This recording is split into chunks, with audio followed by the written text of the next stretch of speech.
Set 3 के तहत हम लोग इतिहास विषय पर अभी चर्चा करने जा रहे हैं।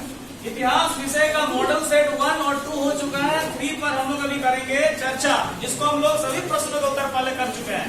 इस डिस्कशन के माध्यम से हम लोग का रिवीजन भी हो जाएगा और आने वाले परीक्षा की तैयारी भी अच्छे से हो जाएगी। तो चलिए मैं प्रश्न पूछ रहा हूँ, आप लोग उत्तर देना। वंदे मातरम गीत के रचयिता कौन थे? बहुत अच्छा। दूसरा क्वेश्चन, आर्थिक महामंदी की शुरुआत किस देश से हुई? जर्मनी। तीसरा क्वेश्चन, द्वितीय विश्व युद्ध कब हुआ? 1945। बहुत अच्छा। चौथा नंबर क्वेश्चन, किस संधि के द्वारा यूनान को एक स्वतंत्र राष्ट्र के रूप में मान्यता मिली?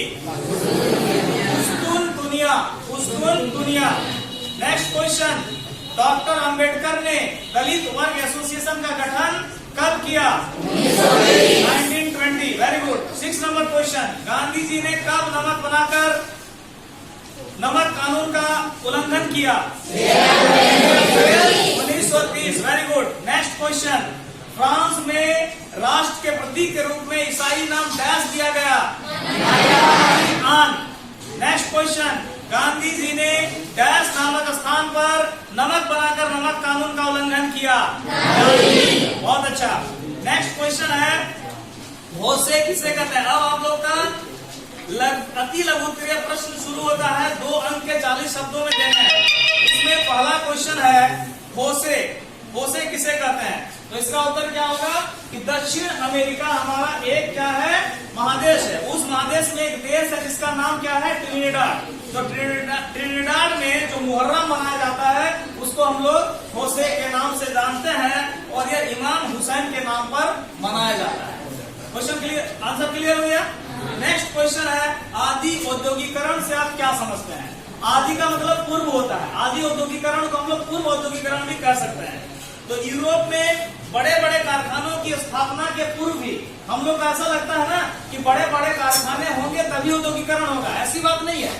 ध्यान देना कि यूरोप में जब बड़े बड़े कारखाने नहीं थे उस समय भी अंतर्राष्ट्रीय बाजार जो होता है, अंतर्राष्ट्रीय बाजार का मतलब है जिस बाजार में अनेक देशों के वहाँ सामान बिकते हैं। अंतर्राष्ट्रीय बाजारों के लिए बड़े पैमाने पर, बहुत व्यापक पैमाने पर सामानों की उत्पत्ति की जाती थी और कारखाने ना होने के बावजूद जो ग्रामीण कारीगर थे, गांव के जो कारीगर थे, वो कारीगर उन उत्पादनों को करता था।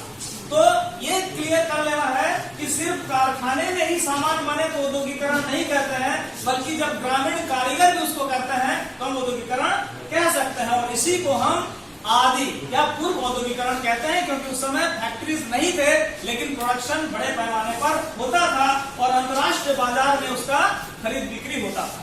नेक्स्ट क्वेश्चन, असहयोग आंदोलन में भारतीयों द्वारा अपनाए गए तरीकों की समीक्षा कीजिए। ये आपका जो है ये 4 नंबर का है और 150 शब्दों में इसका उत्तर देना है।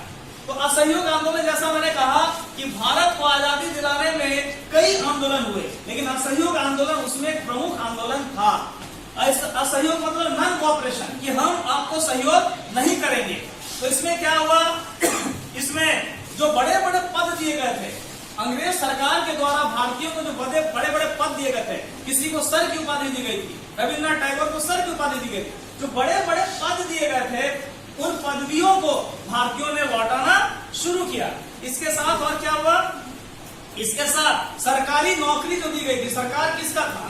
अंग्रेजी हुकूमत थी, तो सरकारी नौकरियों का बहिष्कार किया गया और साथ ही साथ जो विदेशी वस्तु थे उसको बहिष्कार किया गया कि हम इसका यूज नहीं करेंगे। आप हमारे देश पर शासन कर रहे हो और आप अपने देश के आप बनाई चीजों को हमें बेच रहे हो, तो हम क्या भारतीय हैं, हम इसको यूज नहीं करेंगे।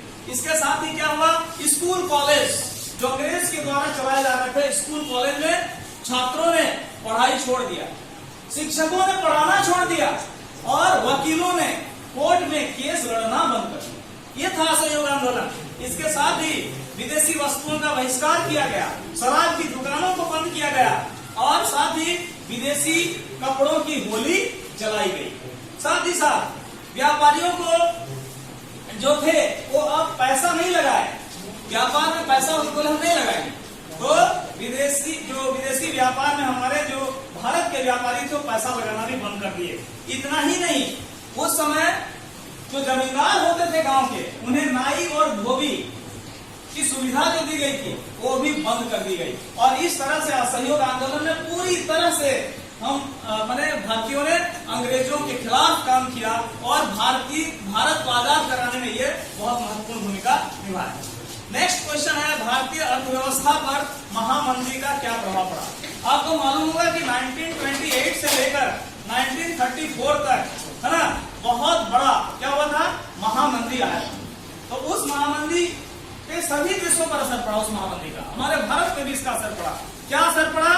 पहला नंबर असर पड़ा कि जो आयात निर्यात था, आयात मतलब दूसरे देश से जो हम सामान मंगाते हैं, निर्यात मतलब हमारे देश से जो दूसरे देश को सामान भेजते हैं, ये आयात निर्यात ही किसी भी व्यापार का क्या होता है, आधार स्तंभ होता है, मेरुदंड होता है। ये आयात निर्यात घटकर आधा हो गया, 50%।